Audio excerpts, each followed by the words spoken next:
ताज्या बातम्यांसाठी महान करेला सबस्क्राइब करा आणि बेल आयकॉनला क्लिक करा। वडवड नागनाथ परिसरातील पिके सुकू लागली। 1.5 महिन्यापासून पावसाची दडी।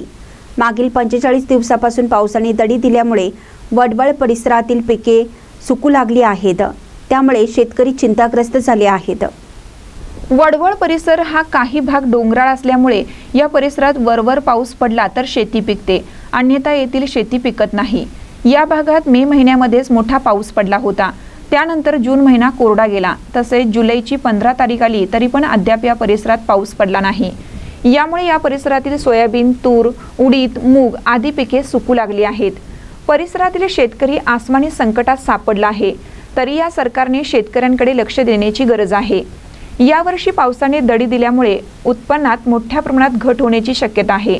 त्याचबरोबर जनावरांच्या चाऱ्याचा प्रश्न शेतकऱ्यांसमोर येणाऱ्या काळात उद्भवणार आहे।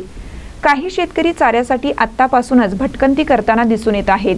महानकर न्यूजसाठी सतीश चंदे, लातूर।